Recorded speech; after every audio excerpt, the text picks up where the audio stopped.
Ecobici HSBC. Más de 100 millones de kilómetros recorridos, conectando a la Ciudad de México. Presenta lo que hay que saber. Expansión Daily. Proyectos por 22,000 millones de dólares enfrentan trabas mientras crece presión del TEMEC. Los 5.5 millones de turistas que esperábamos en México por el Mundial nunca llegaron y Ferrero invertirá 86 millones de dólares para ampliar su planta en Guanajuato. Es miércoles 22 de julio, yo soy Puri Lucena y esto es Expansión Daily. Expansión Daily. Toda la información en voz de los editores de Expansión. Expansión Daily. Lo que hay que saber.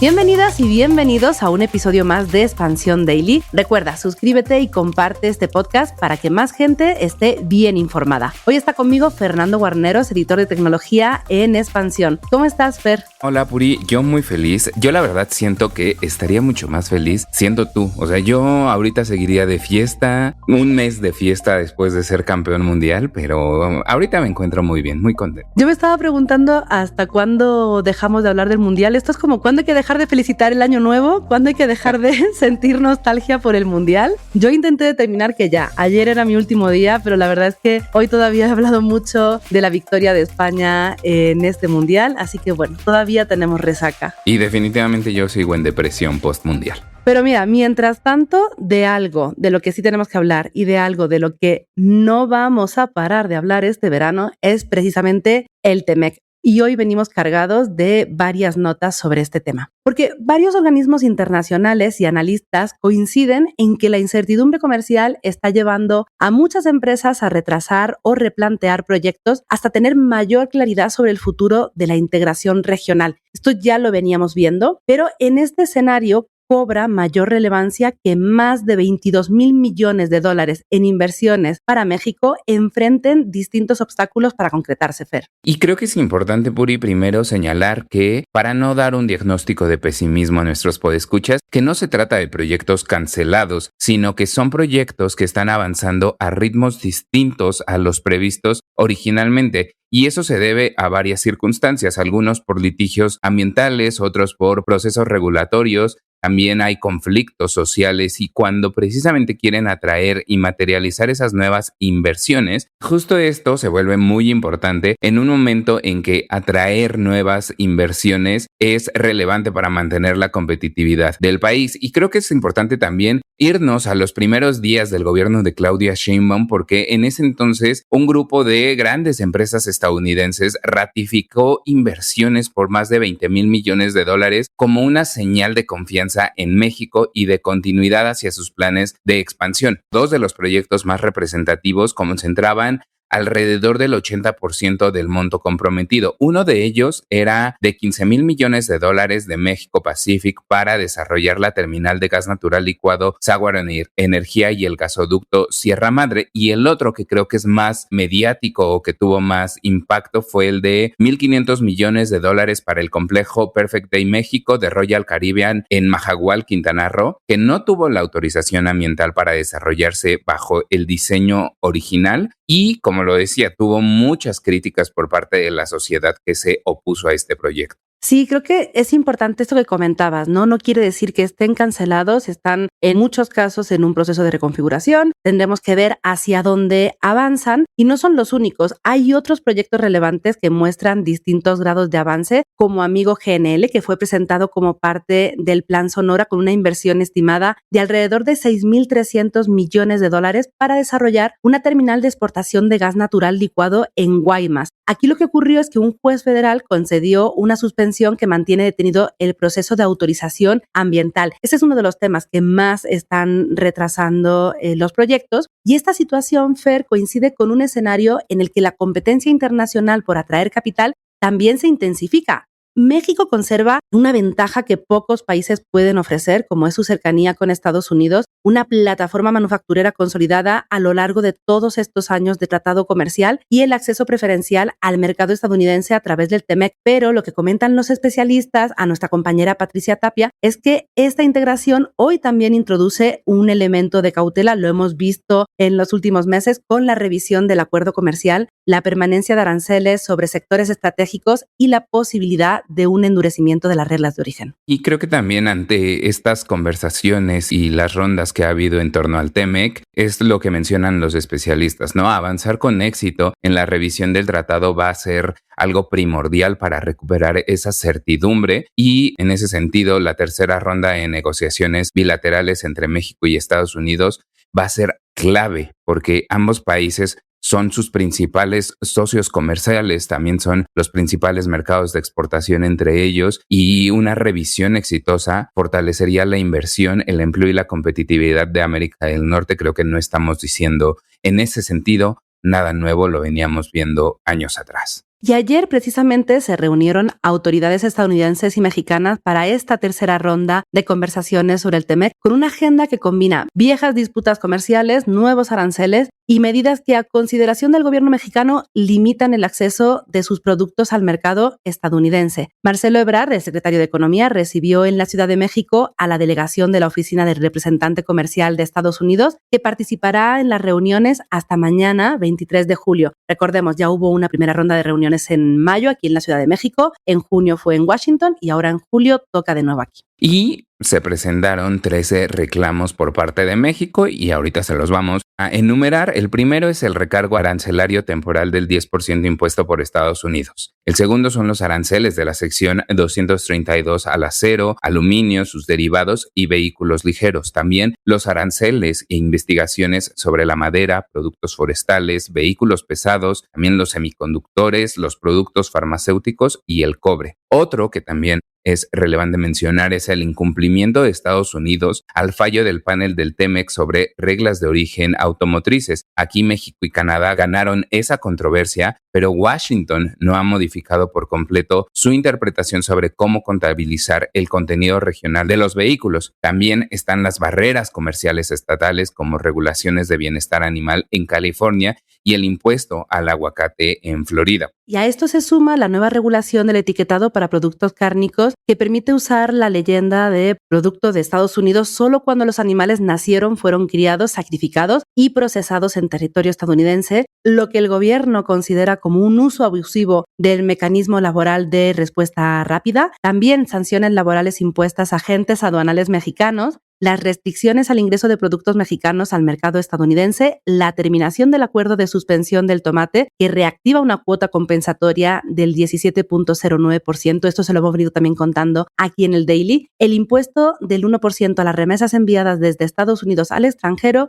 y las prácticas aduaneras indebidas como el transbordo, facturación falsa y contrabando técnico. Como decíamos, son 13 reclamos. Tienen el enlace a todas las notas que comentamos en el Daily en la descripción de este episodio por si quieren profundizar un poquito más en la información. Pueden ir directo allá. Sabemos que muchas veces cuando son tantos puntos aquí en el podcast a veces se nos puede barrar un poco, pero a grandes rasgos estos son los grandes temas que se están abordando en la reunión de esta semana.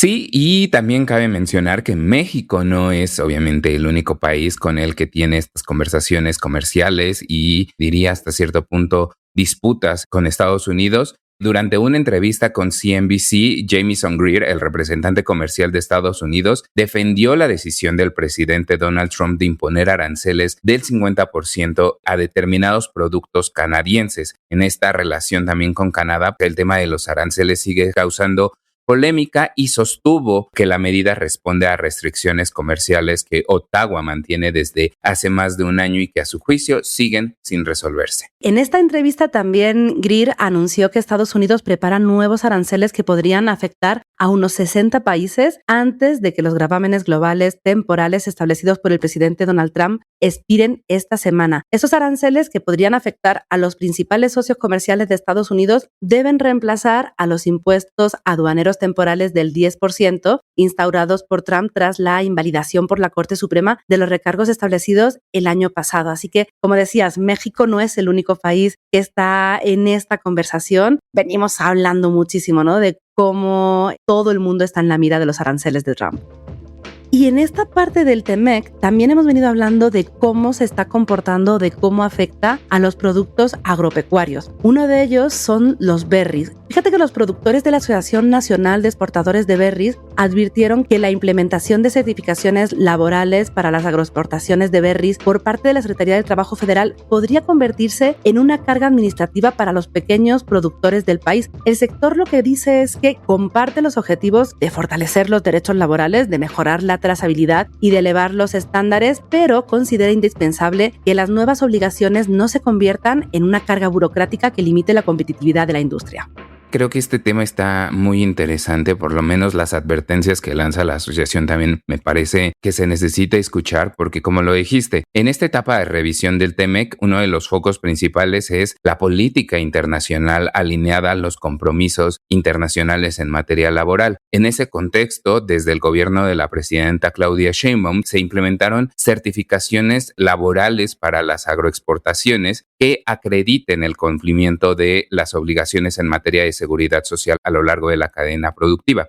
Sin embargo, y aquí viene la advertencia de los productores, todo lo que tenga que ver con mayores niveles de cumplimiento, formalidad y sostenibilidad es positivo para la industria, pero es importante que esa implementación sea viable y que pueda construirse poco a poco con reglas claras y mecanismos funcionales. A mí una de las cuestiones que mencionaron y se me hizo muy interesante por lo básico que llega a ser e incluso algo que se considera obvio y que se puede llegar a olvidar, es que el sector agrícola opera en regiones donde muchas veces no hay internet o incluso electricidad. Entonces, esas son particularidades que también deben tomarse en cuenta. Y aquí creo que también es importante dar un poco de contexto a nuestros podescuchas, Puri, de por qué esta conversación es importante en el contexto de la producción de berry. Sí, porque es uno de los motores más dinámicos de la agroexportación mexicana. Tiene ventas al exterior que alcanzan los casi 4,000 millones de dólares anuales, principalmente hacia Estados Unidos, y genera miles de empleos directos e indirectos en estados como Jalisco, Michoacán, Baja California, Guanajuato y Sinaloa. Uno de los principales desafíos del campo mexicano sigue siendo la formalización laboral. Este tipo de fruta, las berries, utilizan una gran cantidad de mano de obra durante distintos momentos del ciclo productivo y esto genera retos en materia de contratación, de movilidad laboral y de acceso a la seguridad social. Con todo esto tiene que lidiar el sector. Y también la industria mexicana de las berries cierra el año siendo una de las temporadas más complejas de los últimos años porque hay factores como la volatilidad del tipo de cambio, el entorno geopolítico internacional o el aumento de los costos de producción que han puesto presión sobre los productos y los exportadores. Y al final creo que también hay un punto importante que es la dinámica del mercado, porque la producción mexicana es complementaria a la de Estados Unidos. Las berries nacionales abastecen principalmente durante este tramo final del año, el otoño, el invierno y la primavera, mientras que la oferta estadounidense tiene mayor relevancia en los meses del verano. Y esto obliga a adaptarse constantemente a las condiciones del mercado. Aquí hemos estado hablando y seguramente nuestros podescuchas que nos escuchan diario recuerdan, ¿no? Cuando hemos hablado sobre todo, ¿no?, de estas disputas con Florida, de cómo la queja es que los cultivos mexicanos a veces no llegan a esta complementariedad de, bueno, si ahora aquí en Estados Unidos se produce X producto en invierno y en México en verano, bueno, pues complementar la parte de producción. A eso nos referimos cuando hablamos de adaptarse a estas condiciones. Así que, bueno, atrapado un poco, ¿no?, el sector agroexportador entre esta fase de cumplimiento de reglas laborales que son súper importantes. Creo que nadie pone en duda esta parte con la adaptación también a no perder la rentabilidad. Pero Fer, hablábamos al principio del Mundial, decíamos que lo echábamos un poco de menos y bueno, hoy hay que hablar también del tema, aunque tal vez no como nos gustaría, porque tenemos que hablar de qué ha pasado con las estimaciones de turistas que estaban previstas para llegar al país en este torneo. Como recordarán, la Secretaría de Turismo había proyectado que llegarían 5.5 millones de turistas internacionales a México durante el Mundial. La cifra se fue matizando, las estimaciones del sector privado también anticipaban una fuerte afluencia hacia las ciudades sede, no tan alta, pero sí elevada, pero los resultados han quedado muy por debajo de lo esperado, Fer. Y es que el análisis de Deloitte, qué sucede después del Mundial. La verdad es que mostró un impacto no tan bueno como lo que esperábamos. México recibió alrededor de 494,000 turistas por el torneo, una cifra que quedó casi 40% debajo de la estimación inicial hecha por la misma consultora que preveía 836,000 visitantes, y en términos de la gente que visitó o de los turistas, 296,000 fueron nacionales, se esperaban 556,000, y 198,000 fueron internacionales, la previsión era de 280,000. También Deloitte concluyó que este beneficio económico provino más de la intensidad del gasto que del volumen de visitantes. Creo que también eso era algo esperable por la emoción del mundial, de estar acá, pues ya vas a gastar un poco más, y la demanda se concentró en días específicos, lo que también elevó las tarifas de los hospedajes, eso sí, sin traducirse en una ocupación sostenida durante todo el mes. Es decir, que la gente iba a los estadios, iba a los partidos o a los días de partidos y no se quedaban más tiempo en las ciudades sede. Sí, la ocupación hotelera nacional fue más breve y más selectiva de lo esperado. Por ejemplo, en la Ciudad de México, la ocupación hotelera promedio durante junio alcanzó 56%, 2 puntos porcentuales por debajo del mismo periodo de 2025. Aunque, bueno, eso sí, ¿no? Zonas como Coyoacán, Paseo de la Reforma y el Centro Histórico registraron niveles superiores. En cuanto a las tarifas promedio por habitación, alcanzaron los $147 por noche, y esto es un incremento anual del 47%, con mayores niveles de ocupación durante los partidos de la selección mexicana, como decíamos, ¿no? Evidentemente, cuando había partido en la ciudad, bueno, pues esto aumentaba. En Monterrey, la ocupación promedio en junio fue de 64%, estos son 4 puntos porcentuales por encima del 60% registrado un año antes. Aquí sí se notó este incremento, aunque, bueno, es pequeño. La tarifa promedio fue de $150 por habitación, y esto equivale a un incremento del 41% anual. Y por otro lado, el promedio mensual en Guadalajara cayó de 63% en junio del año pasado a 57% este año. En términos del comportamiento del transporte aéreo, también hubo un desempeño desigual entre las sedes. Guadalajara fue la que registró un incremento anual de 11% en pasajeros internacionales y aumentos de 3.4% en viajes nacionales y de 6% en el tráfico total durante junio. En Monterrey, el tráfico internacional creció 10%, pero la demanda doméstica cayó cerca de casi 2%. Esto limitó el crecimiento del volumen total de pasajeros a apenas un 0.3%. En el caso de la Ciudad de México, los pasajeros internacionales aumentaron poco más de 1%, insuficiente para compensar la caída del 4.5% en el segmento nacional. La verdad, aquí lo que me entristece, Puri, es que el aeropuerto no quedó mal. O sea, se tardaron un poco en entregarlo, pero ni siquiera hubo turistas internacionales como para verlo. Bueno, por ahora lo disfrutaremos también. Bueno, pues los mexicanos, las mexicanas que viajen, las personas que vivimos aquí también. Recordemos que esas obras al final también se quedan. Bueno, hay varias obras que no se han logrado terminar para el Mundial, que se van a concluir. Entonces, pensemos que al final esto es algo que se quede. Evidentemente, las cifras de crecimiento era lo que queríamos ver. Sabíamos que la cifra que había dado en un primer momento la Secretaría de Turismo era elevada. Se habían hecho varias matizaciones por parte del sector privado. La verdad es que la esperanza era que pudiéramos acercarnos lo más posible a esas cifras. Sabíamos que estaba complicado por el bajo número de partidos, ¿no?, que se iba a jugar aquí en México. Cierto que el Mundial nos dejó mucho más incluso de lo que esperábamos, pero de este lado económico, de este lado de derrama y de llegada de turistas, evidentemente nos quedamos un poco cortos, y esa sí que es la nota que no quisiéramos tener que dar, ¿no? Pero creo que algo que podemos dar como buena noticia para cerrar este segmento, Puri, es que los goles de la selección mexicana dispararon las ventas en el Estadio Ciudad de México, el Estadio Azteca, como a mí me gusta todavía llamarle, porque cada vez que anotaba la selección mexicana, las ventas crecían entre 10 y 15%. Creo que eso era esperable. No sé cómo festejan otros países u otros estadios. Aquí se avienta la cerveza y hay que reponer esa cerveza, Puri. Bueno, en países como en España no se puede consumir cerveza dentro de los estadios. Así que esto, por ejemplo, no podría ocurrir. Esto es como el dato curioso, ¿no? Y estos datos hablan de ver cómo estaban pagándose los productos con tarjeta. Es un informe de la plataforma de procesamiento de pagos FinServ, 80% de las ventas se hizo con pagos contactless. Y esto marca un hito porque 30% de los pagos se hace de esta manera en todo el país. ¿Por qué es importante esto? Porque, venimos también hablando de cómo el mundial y cómo el incremento de consumo también genera un avance, ¿no?, en la parte de digitalización. Y para terminar con la parte de derrama vinculada con el mundial, igual solamente comentar que el indicador oportuno de la actividad económica del INEGI apuntó que la economía se contrajo 0.28 mensual en mayo, tras el fuerte avance de 1.2 registrado en abril, mientras que en junio estima un crecimiento de apenas 0.16%. Banco Base dio a conocer que ni las actividades secundarias que incluyen manufactura y construcción, ni las terciarias, en las que se ubican el comercio y los servicios más vinculados al mundial, mostraron un crecimiento elevado durante junio, a pesar precisamente del evento deportivo. Pero, Fernando, entre resaca, echar de menos el mundial y estas noticias, no vamos a acabar así. Vamos a cerrar con algo positivo. Aunque no lo parezca, no todo está perdido. Expansión Daily.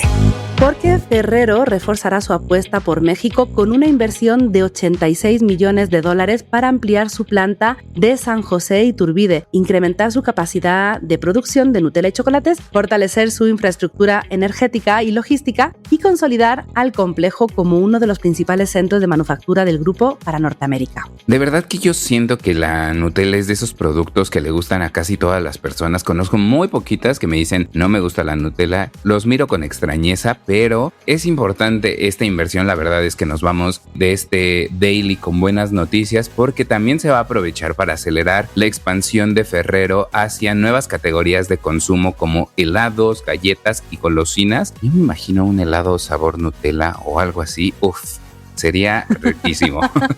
Ahora además vamos a cerrar el daily con antojo. ¿Por qué no? La verdad es que buenas noticias y antojo se me hace una buena combinación, Puri. Sí, la planta de Guanajuato registra una producción anual de cerca de 35,000 toneladas, una facturación cercana a 11,760 millones de pesos y actualmente figura entre los 10 complejos más importantes del grupo y concentra alrededor del 40% de las exportaciones de Ferrero hacia Norteamérica y Centroamérica, ¿no? Hablando precisamente del TEMEC. También alberga un laboratorio de investigación y desarrollo encargado de diseñar nuevos productos para el mercado latinoamericano, que también cuando hablamos, ¿no?, de incorporar mayor innovación en el país, esto es importante. Y esta nueva inversión forma parte de un plan corporativo de Ferrero mucho más amplio y la empresa se fijó como objetivo duplicar la facturación de su operación en México durante los próximos 6 años. La verdad es que es algo ambicioso y que también es una buena noticia esa perspectiva, y pasar de alrededor de 550 millones de euros a 1,100 millones de euros. Creo que,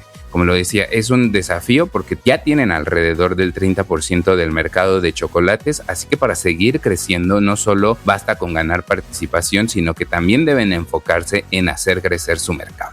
Pues con este antojo les vamos a dejar en el daily de hoy. Fernando, muchas gracias por acompañarme. Al contrario, Puri, siempre es un gusto estar por acá. Y a nuestros podescuchas les recordamos que toda la información sobre estos y otros temas están disponibles en expansión.mx y que por supuesto leemos todos sus comentarios en las redes sociales de Expansión, @expansiónmx. Nos escuchamos mañana. Expansión Daily. Lo que hay que saber de lunes a viernes a las 6 de la mañana. Expansión Daily, un podcast de Expansión. Este episodio llega a ti gracias a rss.com, el podcasting hecho simple. Ecobici HSBC, más de 100 millones de kilómetros recorridos, conectando a la Ciudad de México. Presentó.